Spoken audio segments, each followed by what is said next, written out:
I am live. I basically should be audible, so hello to everyone who is out there. Hopefully I am audible. Hopefully the music isn't too loud or too, basically too quiet. And we will kick things off. You can see there's the schedule. We're all the way up to Dragonbane today. So let's go ahead and jump in here and make myself visible. Hi, hello. I am visible. I can see stuff. Let's get on the stream. YouTube seems to be running. Awesome, awesome. Everything is working. So, welcome to the middle of July, a fact which is somewhat terrifying if you're planning stuff for Gen Con. Which, as a reminder, we are planning stuff for Gen Con because we will be at Gen Con, as you may or may not have caught on the starting screen. We will be at Lucas Oil Stadium. Basically just inside Lucas Oil Stadium as you are coming up basically through the tunnel, basically from the convention center. So we will be there. We will have a booth. We will have swag. We will have lore link to show off. And we will be there. Basically, we will have multiple team members, basically just swapping in and out as we also attend Gen Con as it is our home con. So we all have favorite activities and other responsibilities. And of course, everybody wants to go check out that vendor hall at some point or another. So we will be there. I feel like Pretzel might be super quiet. No, it's right there. I need to turn it down a little bit. Actually, I could just turn it down myself. That works better. Okay. Well, the guitar music is nice. It's a little loud in my ears. Okay. So, we are here today to cover more lore link planning. So, basically, if you are not aware, basically just to do the spiel right up at the top before I dive into things, we are LoreLink. We are a campaign management planning tool. We are basically designed to help GMs, DMs, record keepers, keepers of secret lore, if you're playing Call of Cthulhu, basically Time Lords, or basically various other game mothers in the case of Alien, all sorts of different basically titles. Whatever your title is, we are here to help you plan your campaigns so that you can spend more time at the table playing the game with your friends and running the game, as opposed to stopping and looking through all your notes and flipping through things and trying to figure out where things are and trying to figure out what comes next, or recording notes and other things as they happen in the adventure. So today we are talking about Dragonbane. Dragonbane. Does that work? It does work. Awesome. Basically, Dragonbane is a game Swedish in origin. It's an older game. This is a re-release of it. It's been around for basically 20, 30 years or so. Probably longer than that, given I've always feel like, it's been around since the 80s, 20, 30 years ago. Not quite. So it's been around for a decent bit of time. I want to double check the dates.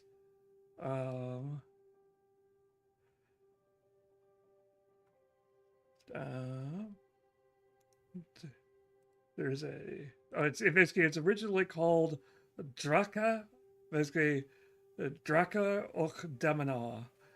I'm horribly mispronouncing it, but it's Swedish for dragons and demons, abbreviated DOD.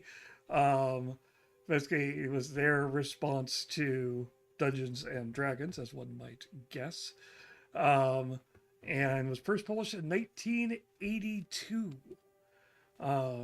So again, basically very contemporary for that time period of D&D. Also, Chaosium's basic rule system was also out around that time. So Call of Cthulhu was also a big influence on this, and you'll see that relatively quickly once we actually start uh, looking at the skill system and how it works and how it interacts. You'll be able to see that there's a lot more of basically D&D is there. It's obviously an influence, but the system itself is more uh, basically is more basically more skill based than early D&D was at the time, which would have brought it closer to what Call of Cthulhu was. Um, so one of the big things about it, as you can see, basically, it is not basically it's kind of got an interesting tone. Um, the system itself describes it as basically kind of basically mirth. Oop, I'm having to squint at the screen because I have it on the wrong one. Mirth and mayhem role playing. Um, Great for long campaigns, but also good for one shots. Um, basically it's meant to be funny. It's meant to have silly moments. It's meant to have moments that explode and basically happen. It's meant to be played quickly. It has stuff like little adventure cards where they're just these things here which you just pull out and you're just like, oh hey, here's a quick adventure. Here's a quick thing that basically your party could encounter. Here's a quick list of improvised weapons. Um, basically, here's that mirth and mayhem type thing. Rummaging pig is an improvised weapon. Um, basically, pig can be dodged, that can be dodged, not parried, and the pig storms off afterwards. So, not taking itself incredibly seriously. Um, it is very definitely basically meant to be a quicker version. It's not a lot of calculations and other stuff. Basically, the math is relatively quick and straightforward. Um, Only a few bits of calculations here or there. Um, so, like, if we actually get into basically what we're looking at today, and mostly talking about, is the Quick Start guide that they published. That looks like this. Basically, essentially, there's two ways to get into Dragonbane. If you're wanting just a taste of it, there is the Quick Start guide here. It's available on their website. It's available on Drive Through RPG. You can pick it up there, and I believe it is either free or relatively cheap on those sites. Boop. Yes, it is free. So the digital version of this is free. So if you're just wanting to get a taste of it, how it works, go ahead and grab the Quick Start guide. The core set is also out there, available in both digital and physical forms. Basically, the physical form has the advantage of it actually, you get these cards you see in here, basically are actual physical cards that you can play with, and those actually become important for some things like initiative here. Having those physical cards could come in handy. So basically Dragonbane basically it takes place in a world that's basically very, I would describe it as basically somewhat similar to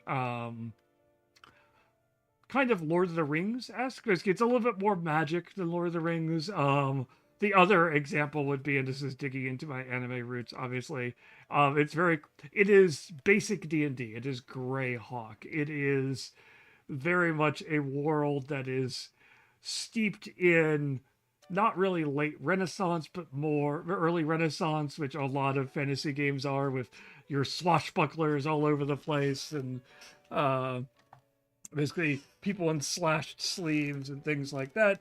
You're a little bit basically more Warhammer, a little bit more dirty, a little bit more grim.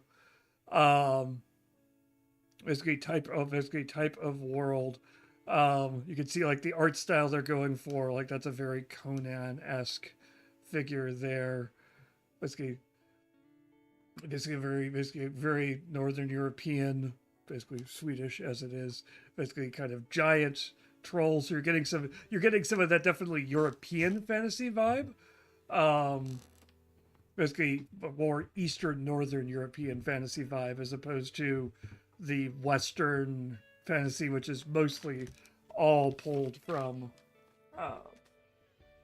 basically J.R.R. Tolkien. Um, so that's what you're basically that's what you're looking to get. But basically again, like we said, it's not a hard and basically a hard and dark as you saw. One of the very distinguishing things that one of the things that people often recall about it um, is the fact that one of the playable races just is a humanoid duck.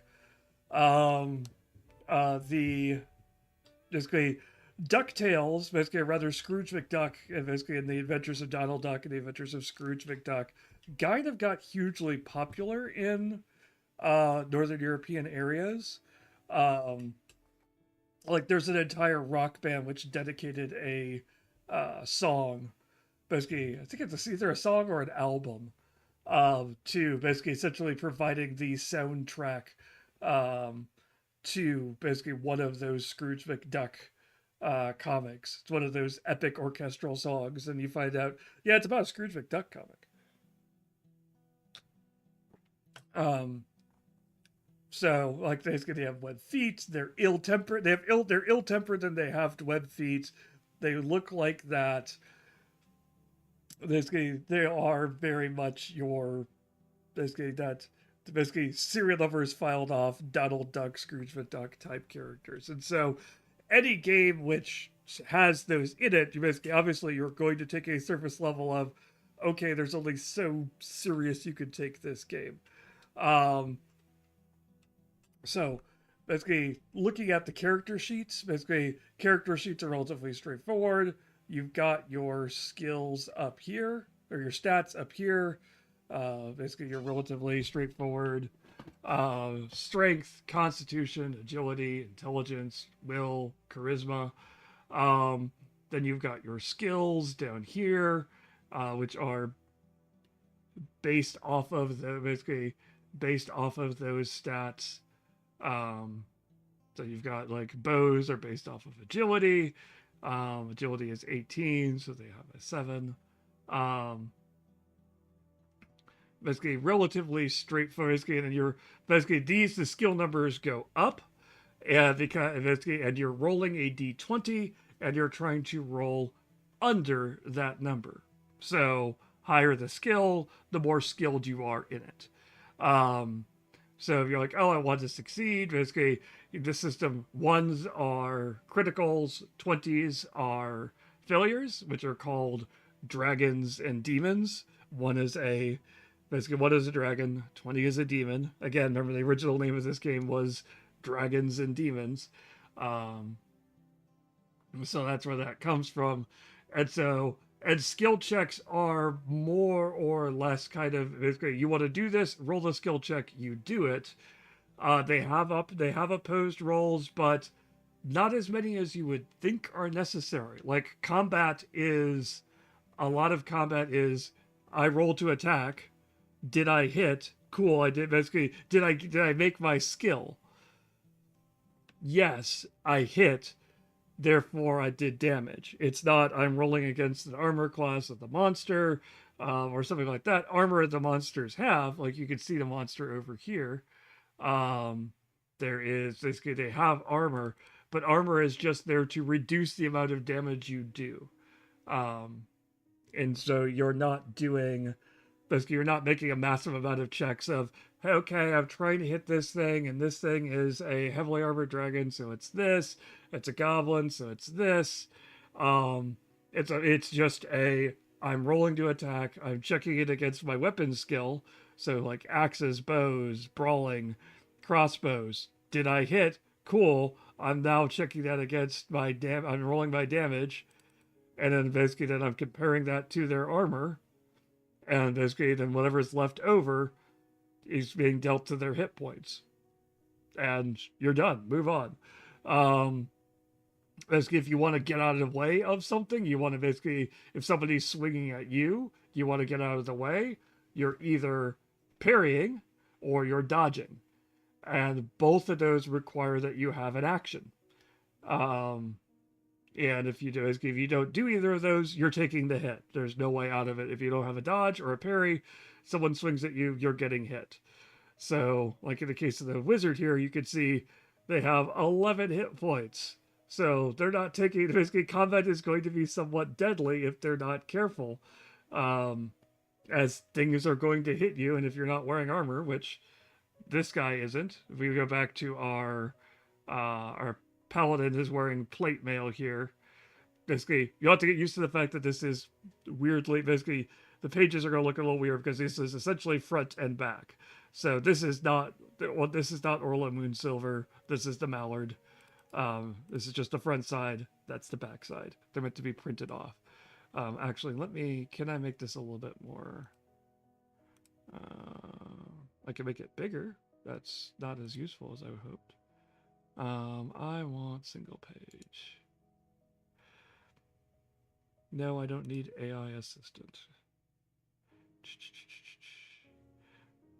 Every once in a while, you go into Adobe, and Adobe has moved everything because, of course, they have. Why wouldn't they?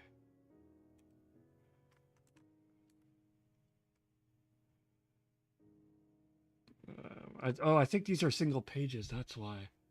Yeah, these are single pages. Okay, they just put everything on one page. Okay, that's a little bit annoying, but we'll deal with it. We'll just move stuff along and deal with it. Do that. Yeah.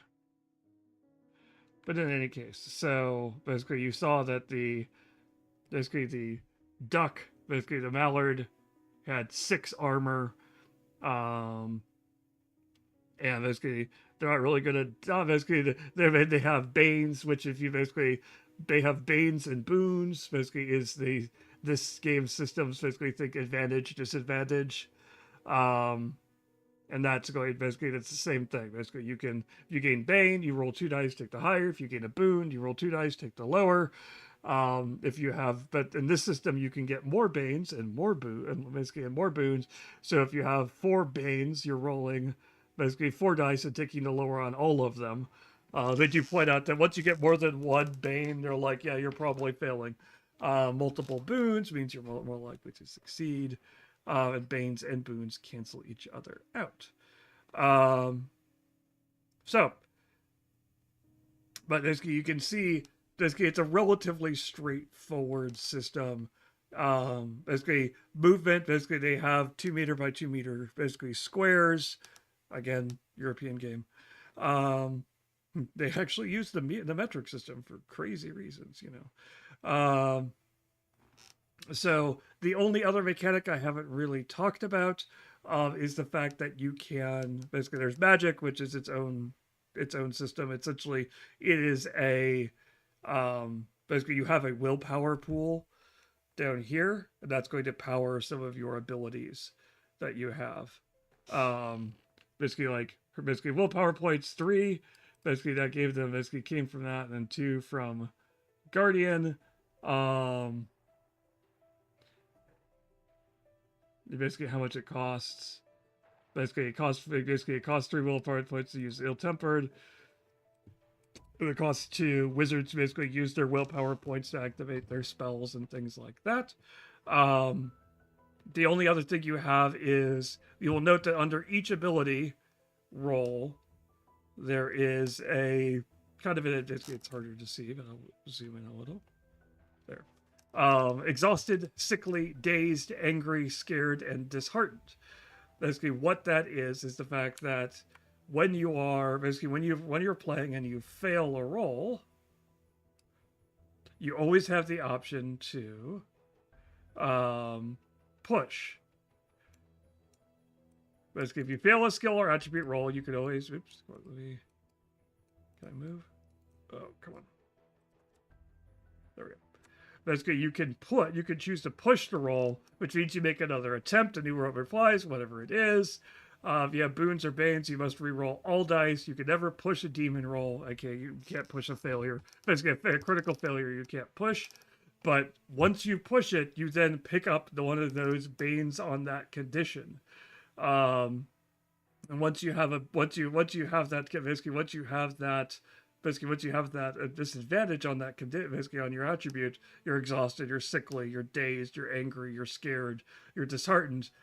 You're getting Bane on all rolls for basically on all skills. So again, you're rolling twice and taking the lowest for all skills on that attribute. Um, and if you ever blow all of your basically below all of your conditions, basically you start taking willpower. Start taking willpower. Basically damages as well. Actually, no. Once you have all 6 conditions, you may no longer push your rolls. Okay. I thought there was a willpower one. I must have read that somewhere else.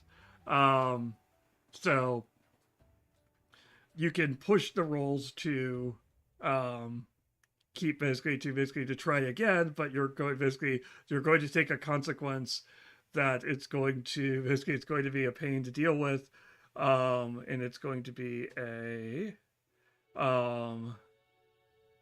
basically you're taking a basically you could take a short rest and heal 1 condition, or you could take a long rest and heal all conditions. So it's hard to recover those lost conditions as you go on. So again, this is a really it's so not a lot of if paperwork and things like that going on here. Basically, it's like, oh, I want to push a roll. Okay, pick a condition. Okay, I picked the condition. Basically, you roll, you push, you keep moving. And now you're just taking a boot. You're just rolling 2. If it's I'm down on that run, I'm having to roll 2 dice and take the lesser on all of those. Basically, relatively straightforward. Much like D&D, the advantage disadvantage system is a great system for keeping things moving in a game, because it makes it really easy to you're in a weird situation where the players do something unexpected. I know, a shock. Players never do that. But a lot of the times when you're in a system like Pathfinder or even Call of Cthulhu and some other, basically to a lesser extent, some of those systems, you're faced with this decision. Like crunchier systems, you're like, okay, they said they're going to do this. All right, that's worth a +2, +1. Well, let me check. There's probably actually a rule for it. Then you're flipping through the rules. And indeed, there's probably a rule for it that says if you are hanging upside down and your opponent is half submerged in water, and you're both holding your breath, cool, basically here are all the bonuses and penalties that apply. And basically it all maths out. And it's basically, if you have people which you're really familiar with the system, or you have a tool which is taking care of that for you, like Forge, VTT for Pathfinder and things like that. Great, cool. Basically, it can be really interesting because it absolutely nails all of those things and gives you a real sense of, oh, hey, the things I'm doing matter. Where basically, but what this system lets you do instead is, okay, you're doing all those things, cool, you had an advantage. Now, D&D runs into a problem when it's really straightforward. It's like you have a advantage. That's it. So basically, if you are like sneaking through a fog area and tracking down an opponent which you've previously blinded, you only get 1 advantage, as opposed to basically this system lets you stack advantage on top of advantage and get more and more dice, basically inside the system to basically be like, yeah, you're really going to hit that person. So I like the fact that they have that in the system. But it's in a system which is fully built around being a quicker system all around. It's really built around roll a die, find the result, calculate the damage, keep moving. Monsters are just as simple as well. Like the monster section is relatively straightforward because when you're fighting a monster, let's see, for example, like giant spider here. Basically, we'll start to get into basically Lorelic here. But here's what you have to do for what's a giant spider. This is all you need to run a giant spider. You have its ferocity is how many actions it gets in a round. Its movement is how far it goes, how big it is, any armor it has, how much hit points it has, and here's what it's going to do to attack. Roll a d6, pick one of those. It does it. It succeeds. And a lot of basically that's it. Basically, if the attack flits 2d8 damage, you don't have to check to see how much. Basically, what's its attack bonus? Is it fighting something uncovered? No, that 2d8 is just going to hit. the players have to deal with that, and this could be like, oh, basically, oh, that spider's coming for me. I should save my initiative to dodge because I can't take the hit, or oh, I know I'm going to take the hit. That's a problem. Um, I should do something on my turn to get out of the way. So again, it's meant for these quick moments of just go, keep the game going, and then it's going, and then it's going to really feel like that makes it a good fit for Lorelink, because that's kind of the idea behind Lorelink. Is the fact that, hey, Lorelink is designed to keep you going in your game. So if I'm setting up a Lorelink, basically a Lorelink Dragonbane basically game, I'm going to want to basically include a lot of those little features in there, get them in here so that not even the basically because, well, this is great and it's basically it's good and everything is quick. You're still doing a little bit of looking, you're doing a little bit of searching between some of these things. You're flipping back and forth between, okay, here's a giant spider, here's the lady, here's Grub, poor Grub, and basically here's vampiric bats, and basically maps and things like that. You're going to want, basically, I'm going to want to, basically putting something like that in Lorelink is just going to make things just a little bit smoother. So basically this quick start example is a great place to start. So we've got, here's our, but let's start, basically, this is a dungeon crawl because Dragonbane is very much that kind of adventure system. It's if you're especially if you're running it as kind of a one-shot type-ish thing. You're running a lot of, basically you're going to be running a lot of, oh, here, having a quick little adventure. I've copy and pasted nothing. Cool. What is this? There we go. Just grabbing a map for use here in a second. Okay, mound. Let's go ahead and add that mound to my library, my image library here. Go to my image library. Go to the Dragonbane. You can see I've already imported a bunch of these images. I've imported one of the maps already. Let's go ahead and add this other map in. Riddermound. Exterior. I can spell exterior. I can. Let's throw some keywords on there. Map. Dragonbane. Alright, let me look at that. Stones.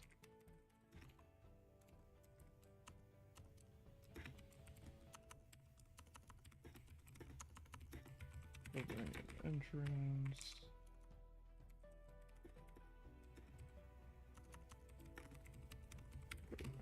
Cool. Let's grab that image. Images. Oops, you know what? I did not trim that. That's a terrible picture. Hang on, 1 second. That's better. That was a really ugly map. Oop. Hello?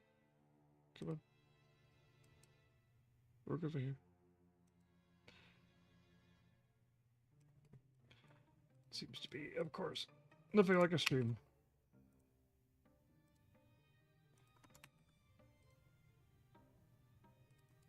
There we go. How you doing?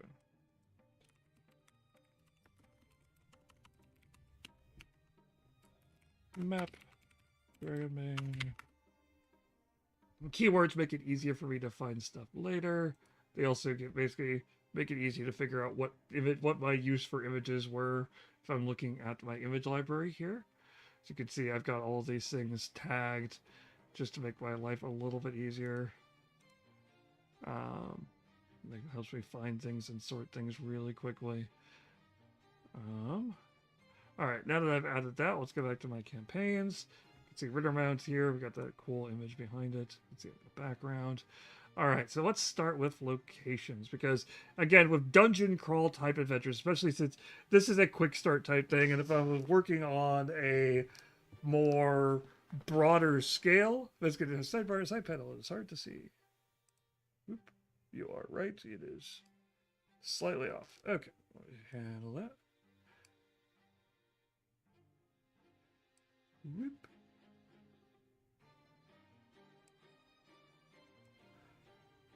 Yeah. Thank you.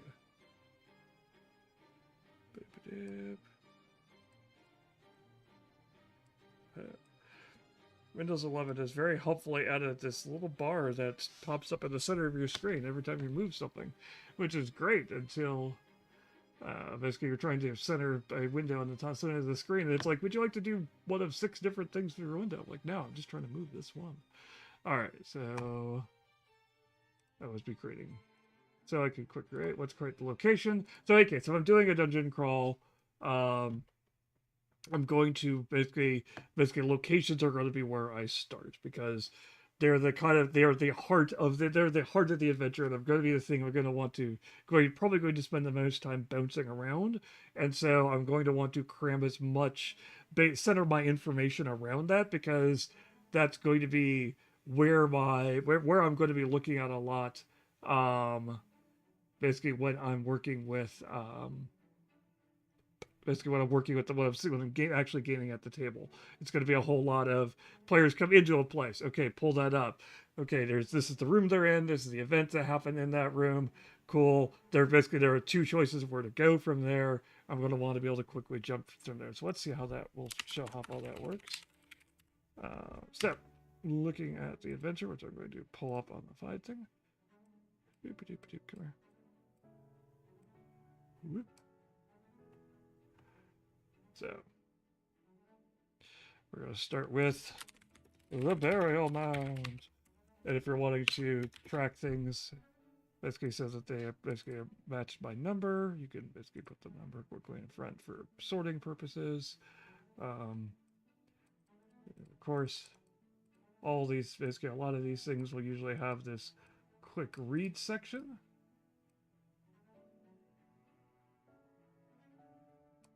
So we're going to throw that in there. Oh, I do need to open up my cheat sheet really quickly.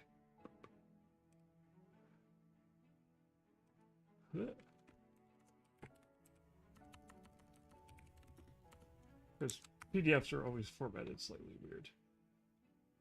If I was writing this on my own, this wouldn't be as much of a problem, but PDFs are always formatted slightly weird. There we go. Okay. All right, let's put the actual notes in. Let's grab. Hoop. Hoop. Grab that. Let's make sure that that stays.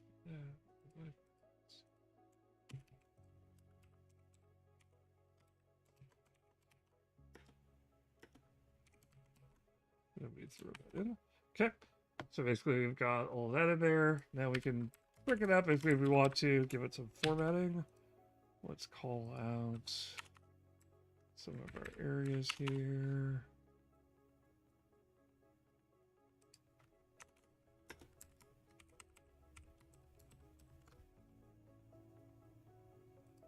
Oop, that's too big.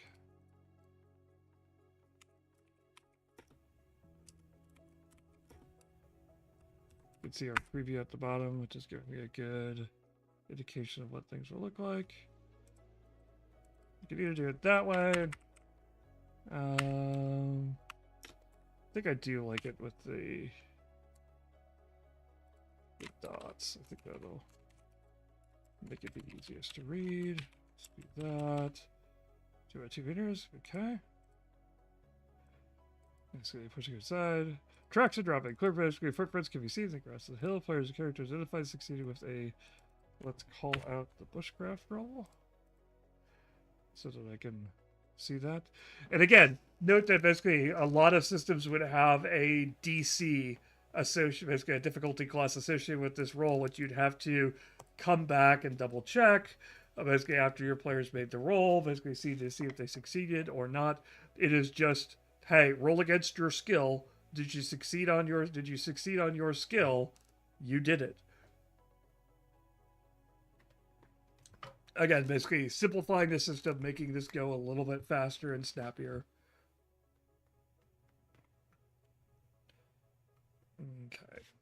So I've done that. Okay, do I need any child descriptions for this? Probably.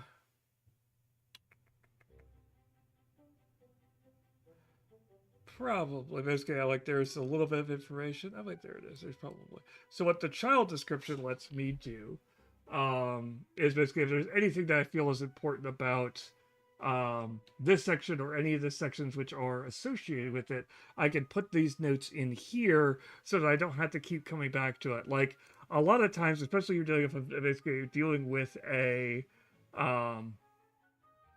basically dealing with at a dungeon or something like that, they'll have a whole lot of stuff in one place of the adventure. Well, they'll be like even now I'm looking for this, like, do they describe how thick the walls are, what things are like in the basically in there, or in this particular case they have random events. So you know what, let's go ahead. I'm going to create a thing which is over the top of everything.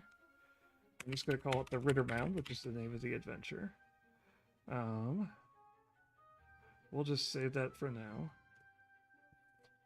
And I'm going to move the burial mound underneath the Riddermound. Save that. I'm going to add one more thing to here because there's a little table in here. All right, so we'll quickly add a table. Oops. So that.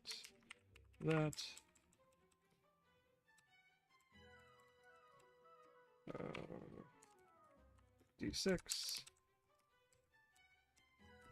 event. And we're going to grab these things from the adventure really quickly. This.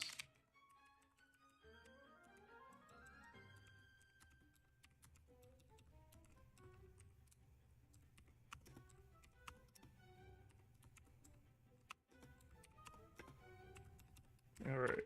And one thing I'm going to quickly notice, like, okay, so I've got these events here for basically, and these are basically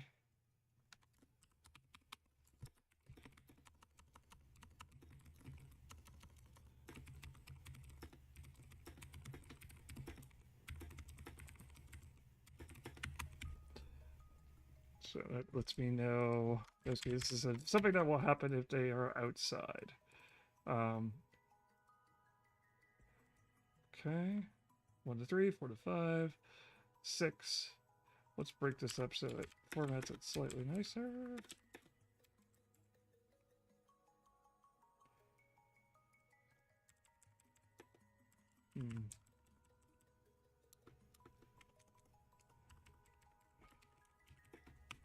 There we go. That formats it slightly nicer. Sometimes you have to poke at Markdown to get it to do it nicely, but it doesn't take much. And that's what that preview is for, so you can quickly see it. I've got that.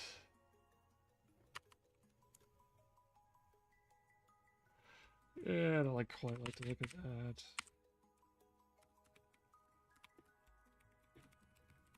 Let's do it that way.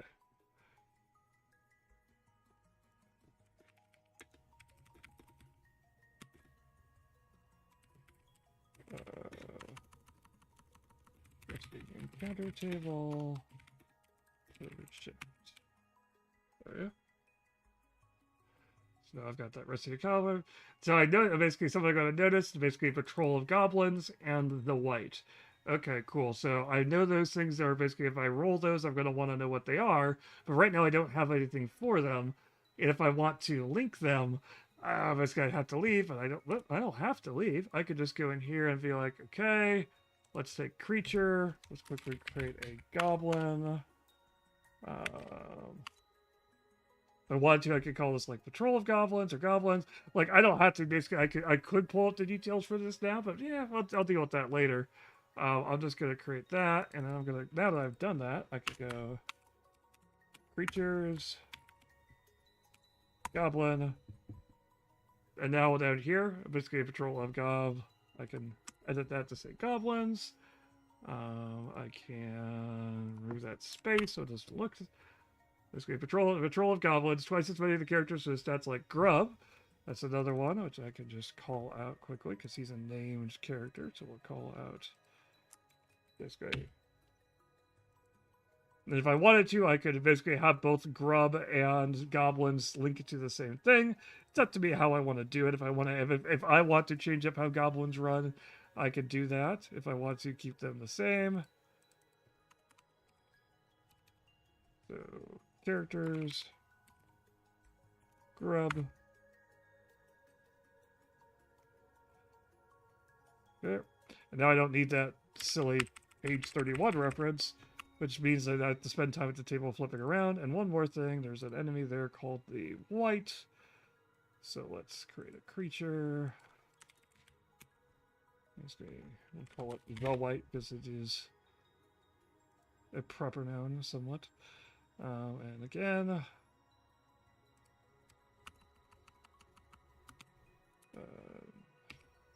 creatures, White. There we go. Save that. Okay. Cool. Now I've got, basically I can see in the preview, I could just hover, I could just do that, and I can click on one of those. It's going to take me directly to that creature.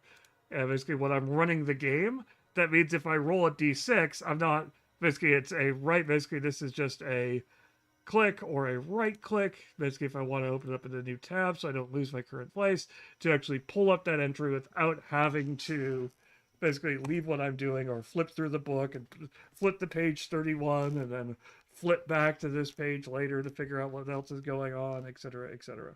Just basically that's quick and simple. And now I have those, and when I go look at that, when I'm looking later, I'm like, okay, am I ready to run stuff? If I look at my creatures, I'm going to be like, oh, I've got a couple of creatures here which I haven't done anything with. I should actually basically set those up and make sure that those are ready to run. And we'll come to those in a second. So basically, we were setting up the burial mound. We were setting, basically, is now parented to the Riddermound. So let's go back to the Riddermound, because one of the other things we talked about was those child of descriptions.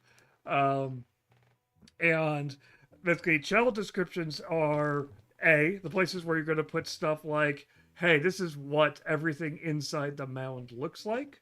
If you're wanting to basically give yourself a nice generic description for how high are the tunnels in all of these rooms, what do things look like, well, basically if you're running a place which has a bunch of stuff which is similar, like you have a bunch of hallways together, and you're like, hey, all the hallways look like this, all the doors look like this, all of the basically this and that is in there. This is a great place to put that. This is also a great place to put in that other staples of basically of dungeon crawls, which is the wandering monster table. And this game, basically this quick event is basically no exception. And so we are going to put that in here. Let me grab that text. Oops. Let me... Oh, it's trying to comment. Stop. Adobe, you're not being helpful. Stop.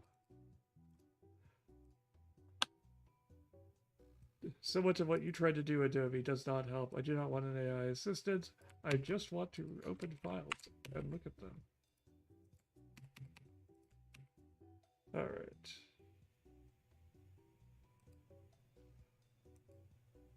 Okay, there's that. And now let's grab this here.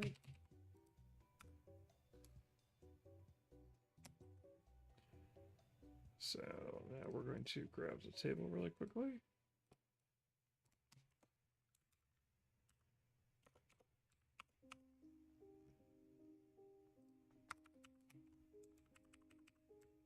And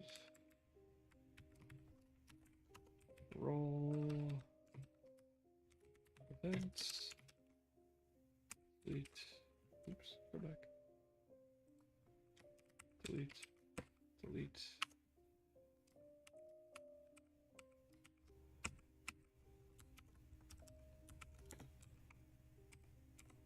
Oh wait, I screwed up this section here. Oops. Hang on, text will return in 1 second. So basically the nice thing with like normally random encounters, you basically don't they could be a little bit of a basically kind of a divisive thing. Like, do you need the random encounters?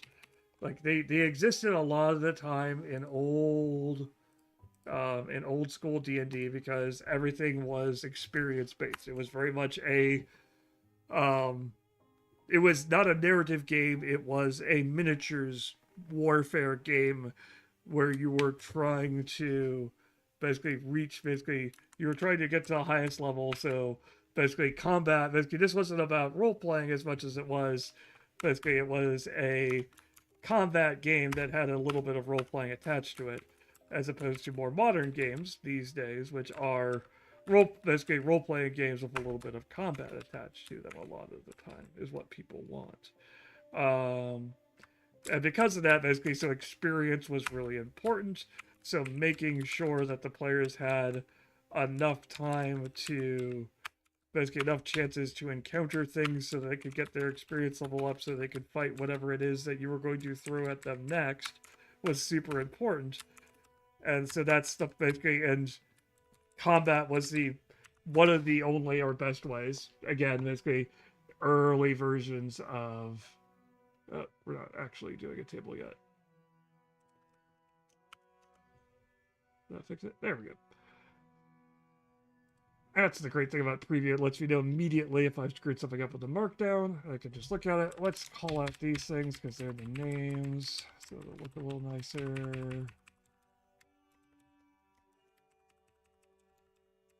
Spider. And so basically in your narrative game, having every journey of more than a mile result in 4 or 5 rolls on a random encounter table is just going to annoy your players and tire them out, and combat can take a while, and basically drags on, and that's not what they're here for. But with one-shots and dungeon crawls and things like that, random events and random encounters can help keep things moving, and they can basically, in a system like Dragonbane, where, hey, basically the combat is relatively quick. Basically, monster attacks resolve really fast. Players can resolve their own attacks relatively quickly. It's not they roll the die, they tell you a number, you tell them if they hit or not. Yeah, basically you may or may not have to double check to figure out whether or not that they hit that monster or not. And if you're playing rules as written, you're doing a lot of, well, I can't tell you what the exact number is, so you're like, oh, it almost hit, it almost missed, etc., etc. Giving them clues about what the number is, but not giving them the exact number. But they always have to check in with you. Here it is. I want to attack that person with my axe. I'm going to grab my axe skill, grab a d20, try to roll under it. I made it. Cool. I missed. I'll push or not. Roll damage. Here's the number of damage, amount of damage I'm doing to that monster. And the player basically all the game master is doing is saying their armor is this. I'm subtracting that armor from their thing. You succeeded and you did damage to them. Congrats. Or you didn't, and you're going to run into trouble. I'll get a little bit more into combat here in a bit. But combat that's one of the other interesting things about basically they have a parry and they have an armor system. And if your hit does less damage than their armor, you're actually doing damage to the weapon. So if I'm swinging at your plate mail with a stick, not only am I not getting through, okay, catch you in a big 20. Basically, not only am I not getting through their armor, I'm beating on them with the stick. There's a good chance I'm going to just break my stick. And so there reaches a point where you're like, hey, this isn't working. No amount of basically I have to be careful about attacking this thing because if I roll under damage, basically damage under their armor, I have a chance of breaking my weapon eventually. Um, it's not an instant thing. It's not a hey, you rolled a one on one of your damages. Um, well, time to go home. Basically, time to go home. Your sword's broken. Um, Durability is relatively basically damage exceeds your weapon's durability. Basically you have to basically then spend some time crafting it. Um, and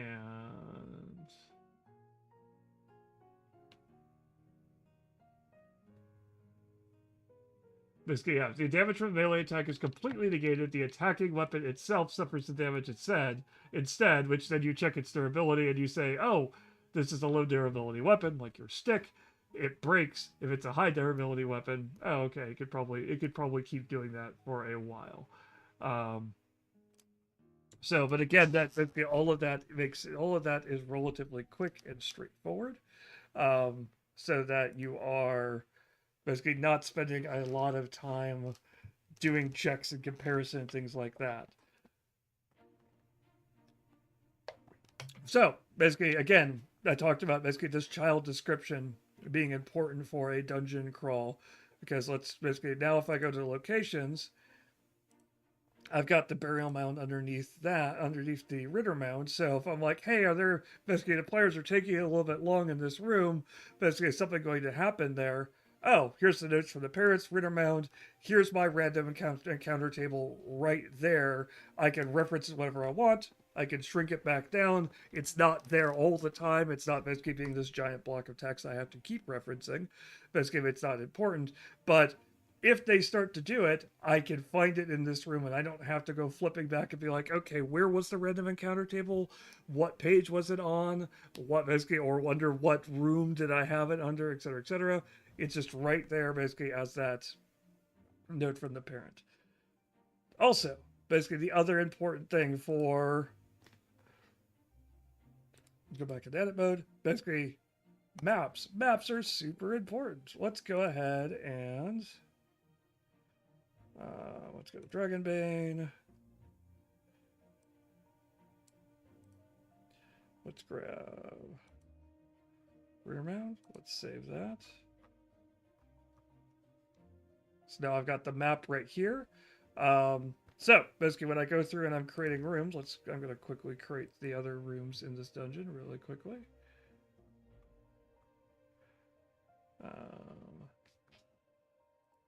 Create the antechamber. A champer. I think that's a Pokemon.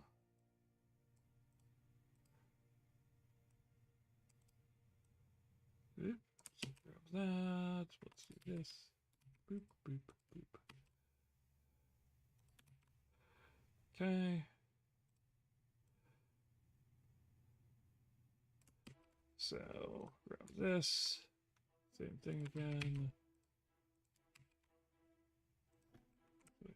Let's make this a little easier on myself. Hunting for line breaks. Line break removal is great, but sometimes it's a little overzealous. Okay. Alright. Okay.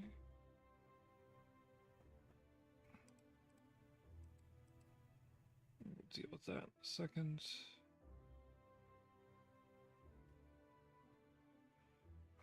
Okay. Basically, let's save that. Okay, so now I've got this room here, and I want to know what this room is, so I can just click on that. Antechamber. Done. Now I've got that antechamber right there on the map. You can basically, it's got a hover effect over it that would basically, it shows you the word antechamber. You can't see it because streaming captures windows, not, and technically hover text is its own window. So you learned, and so it basically I can't actually show it off on stream without doing a whole screen capture. But also I can basically add another one there if I wanted to. Let's go ahead and create another section. Create another location. Make sure we associate it correctly. Now, if I basically, again, technically there are two sections of this map. Like I showed before, there's the external on the mound, and then there's this section in here. If I wanted to have two different sections to break them up to make for children relationship better, like if I wanted the outside, basically the outside world had more stuff on it, or was a separate floor. Display capture would basically should hover. Yeah, show hover text.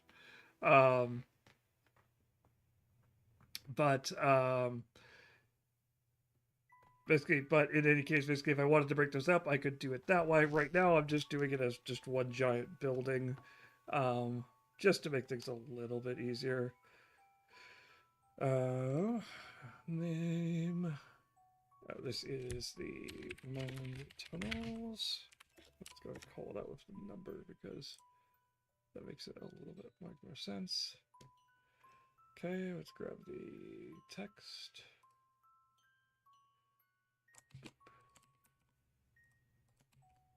Get the read aloud. Grab the event text.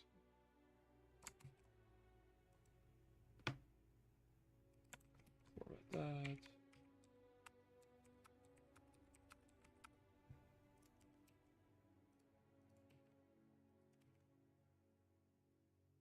Save that. Now I could put mound tunnels in there. That's not exactly where mound tunnels are. That's probably its own room. If I remember correctly on the actual map. So I can reset that there. If I want to, basically, I want to right about there. If I want to have that, basically, nothing says that I can't have. Oh, I'm in move mode. Okay, back.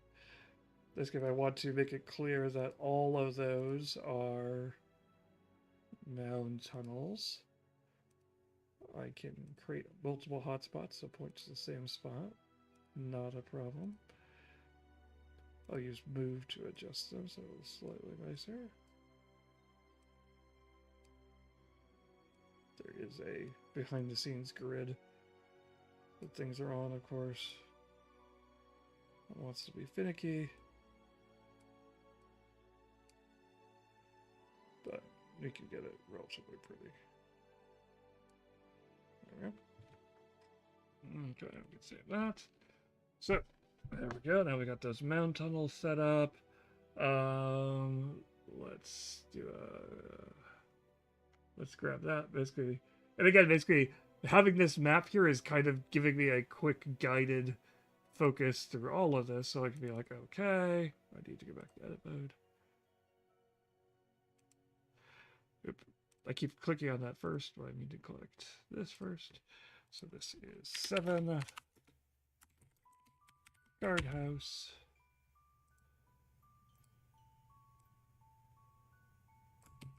Grab that, grab that, grab that, grab that. Make sure we're still in the Riddermound. Description. Now, basically, I'm having to basically, because I'm doing it as the quick create, I'm having to reset every time. Hey, yes, I want it to be a child of this location.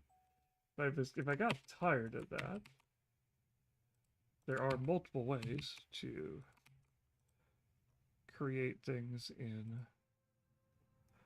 Let's go ahead and put that on the map. Guardhouse. Boop. I could come down here to children, click create new child location, and that's going to fill in that child location for me automatically. So I'm not having to keep coming through here and being like, oh, which one was it? So now if I wanted to just quickly go through and be like, okay, let's create the rest of these really quickly. Servant script. I can type. Grab that, grab that, grab that. Oops. Copy the right thing.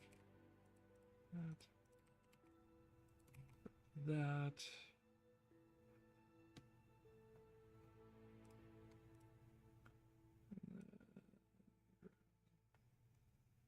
that. Three, two, three. Copy, paste, copy to clipboard.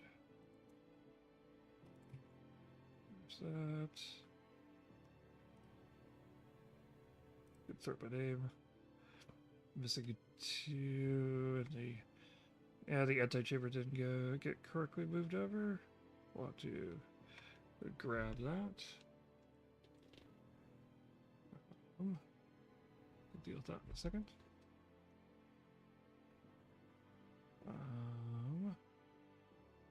This is 6. The family crypt. Oh, wait. Did miss something in the last one. I'll have to go back and catch that. I missed Grub. How could I miss Grub? Grub's great. I'll have to go back and grab Grub. We'll do a slightly deep. Once we get done grabbing all these in here, we'll show off poor Grub. Grub's having a bad day. He deserves a little bit of sympathy.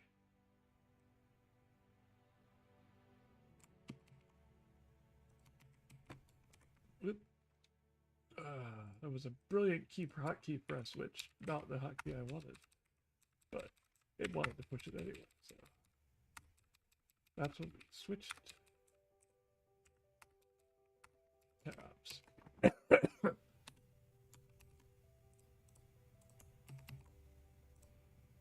Description, grabs that.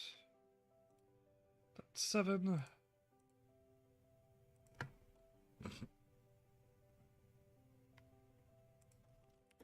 Eight. The ladies' hall.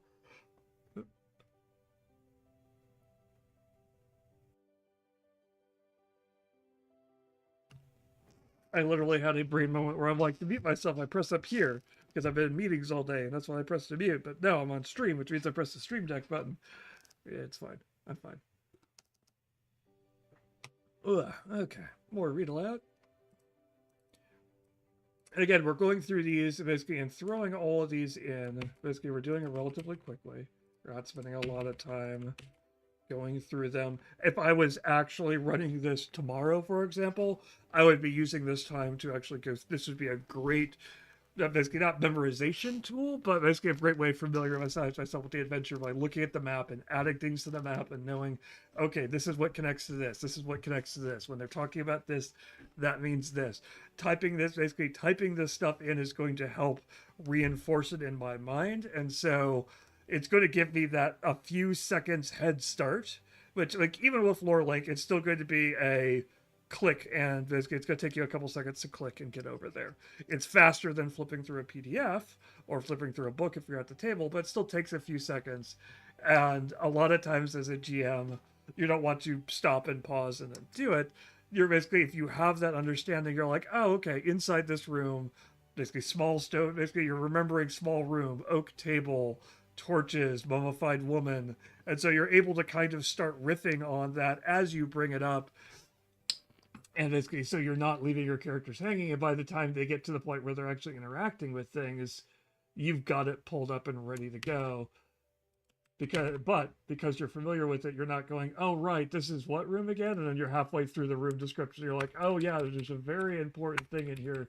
The room is very dark. And you get partway through and you're like, oh, wait, no. There are actually torches in here. And it's a really important fact that you can see everything in the room. Let's retcon all that and go back. And everyone's like, oh, okay. And it basically ruins the immersion for a little bit. So this would be a great. I'm doing it quickly because I'm running it on. Basically, I'm just building this out on stream, and I don't want to spend a bunch of time staring at the screen while reading text. It's for some reason it's not the most exciting stream content.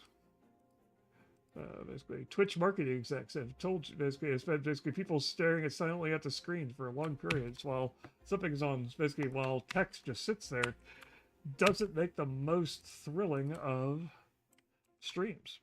It's weird. Now, if I was like creating something or painting something or something like that, that's more interesting. Which is why I'm typing. Typing is the least interesting. And now we get to the interesting part here. Tome of the Dragon King. I've never actually done radio, but I've known enough friends who have done radio that basically any time that I'm on stream and basically I'm just silent, I could just hear them basically going dead air. Basically, basically you have described a very basically there was a TV show called Remember When.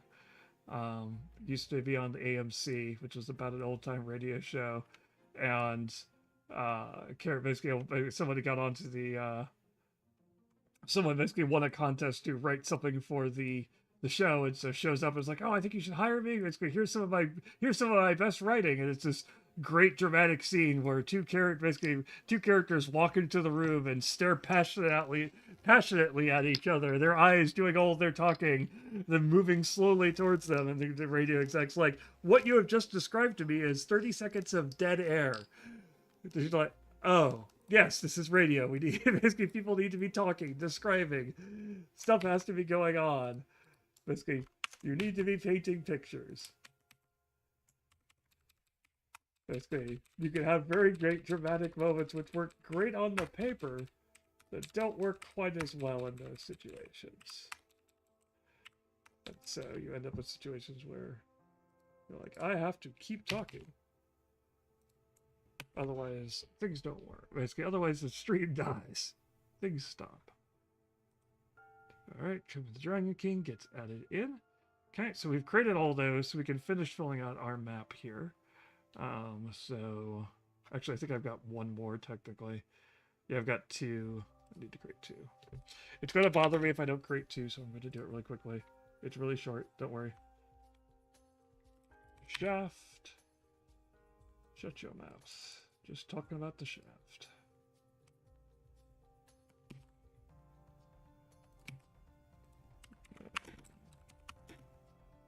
Okay.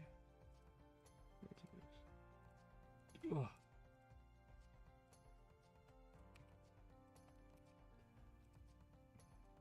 Okay, copy that. Move that there. Okay, and save that. That's Jeff. Number 3 is already in there. I just didn't label it. So this is.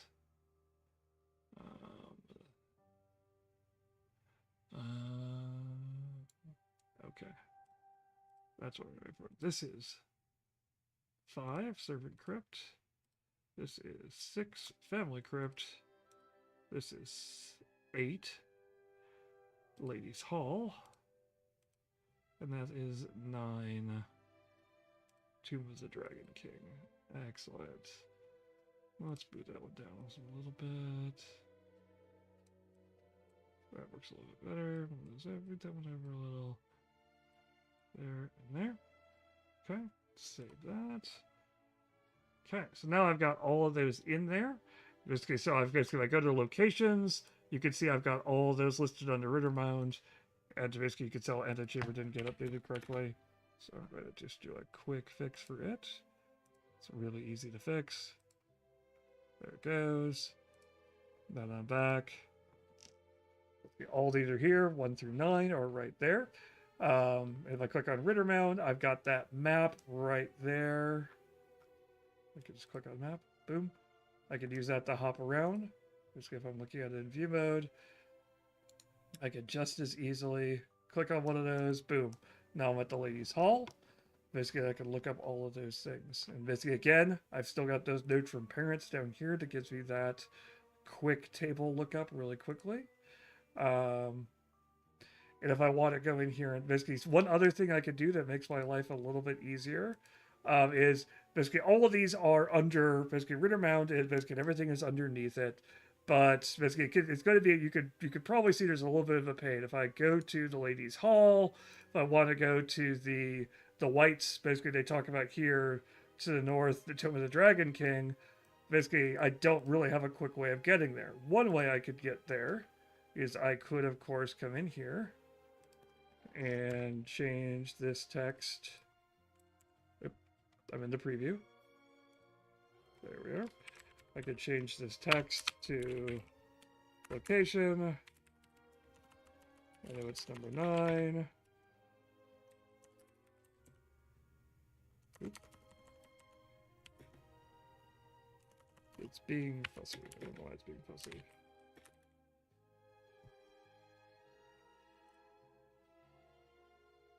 Oh, it's just home. That's why. Maybe? I love when we have a moment on stream where I'm like, did I forget to name something correctly? Or let's keep it. I'll come back to that just a second then. So I can also associate a location and go, there we go. And I can just associate it there. Now I can basically, so I've got all of that. 9 goes there. Now I'm curious why I didn't.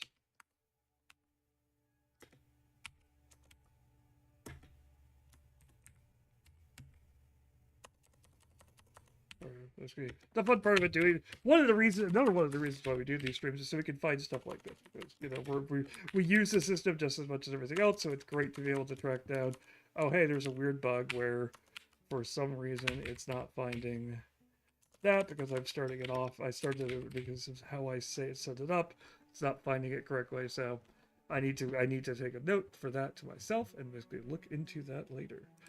But in our case, basically, if that was working correctly, obviously I could just set that up so that I could. Well, now it's just being really fussy about it. Okay. There's locations.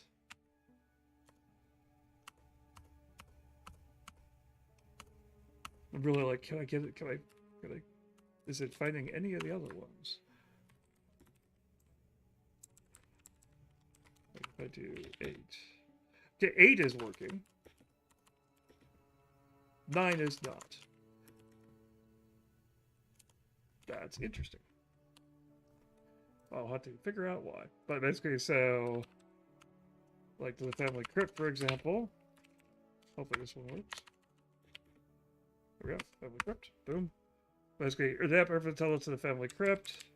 So basically something I do like, basically this quick starts guide, basically again, Dragonbane adventures are like this it's a quick start, it's meant to be a one-shot.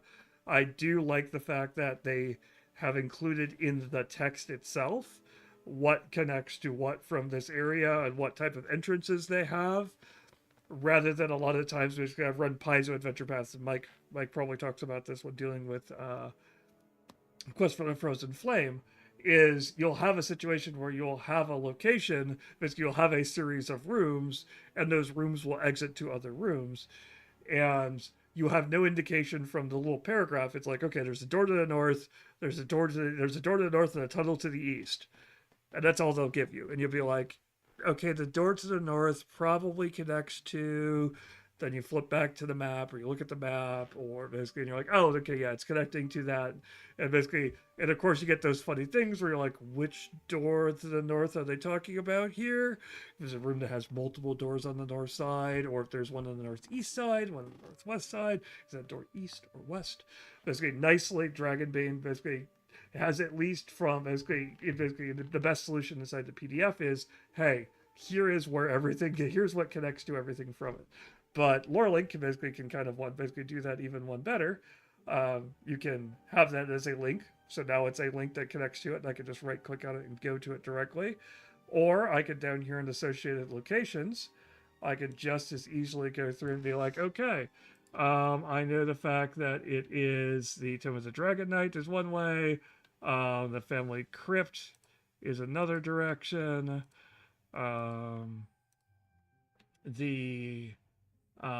Basically, that takes us back to the guardhouse. And last, we have Servant's Crypt. Easy. And all of these are connected by mound tunnels. So let's go ahead and make sure we associate those as well. Just in case I want to look those up later. Boom. Yep. Now I've got all of those right there. So when I'm talking, basically when I have multiple options for how I want to proceed from this room when my players tell me they're leaving it to go to another way, or they're interacting with that other room from this room. I can either hop back up to the parent really quickly, click on map, and now I can see all the exits and click on the one I want to go to, or go back. I can basically go to the text description right there. Oh, I forgot to save it. But basically, a text description, I could create that as a link and basically go there. Or I could go to one of these associated locations and quickly basically click on it from there. Note, basically, as a future improvement that is on the roadmap but not yet implemented, adding relationship types in here is one of the things we have on there. So you'll be able to specify this is west, east, north, south, northeast, northwest. So basically, just looking at this list, you can get a better clue. Or if you wanted to give like descriptions like tunnel out, door to the east. Basically, that's coming, not here yet, but it's one of the things we've heard talked about, heard discussed. So we're looking into that as well. Okay, so all of that basically, so you can see the fact that basically I'm taking this, I'm going to go through and I'm going to take this and I'm going to go through these locations and I'm going to slowly but surely, like, okay, we talked about grub. Okay, I need to, let's get grub. I can, this guy, I know I need to update grub. Let me grab grub's image because poor grub, having a bad day. There's grub. Grub's having a day. Grub is being approached by a bunch of heavily armed adventurers and probably doesn't know how long they don't know what his expected lifespan is. But so I can come in here the Grub and I can put his description in.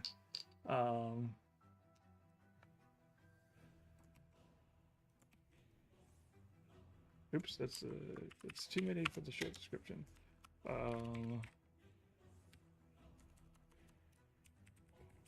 Pitiful Goblin. Description. Basically that. And I can put it, I can quickly, I can either put his stats directly into this description box like this. And just call out the ones I want to look at.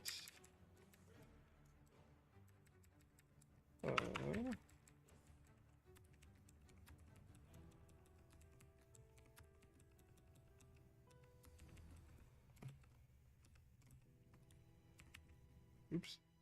That's what I wanted to do.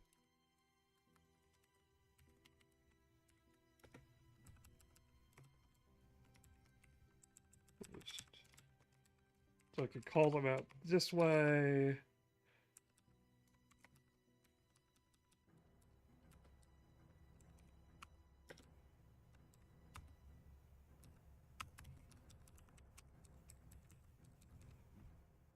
And have all that there.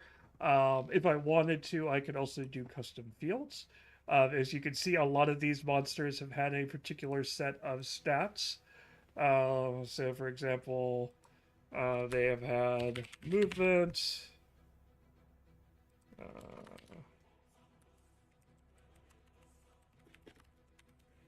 meters, that's a number.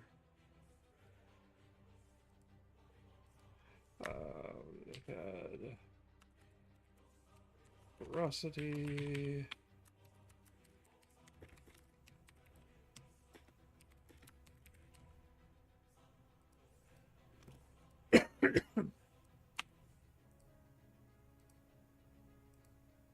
Ferocity.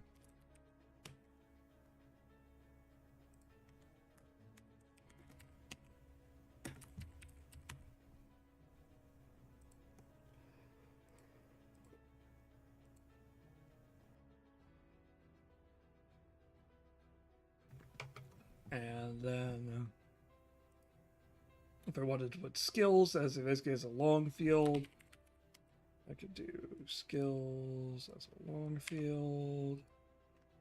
Oops. I could also do all our monsters have attacks as their own field.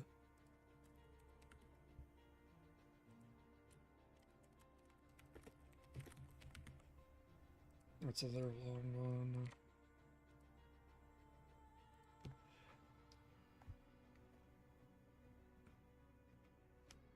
So basically, now that I've added all of those, I have all those custom fields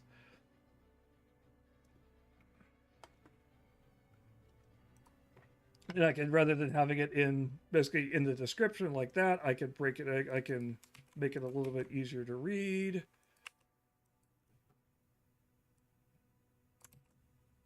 Oh, I forgot hit points.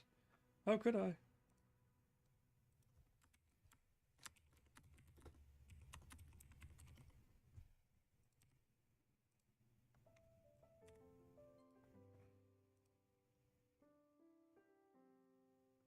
So I'll go all of that. All of those become custom fields that I can just quickly basically fill in.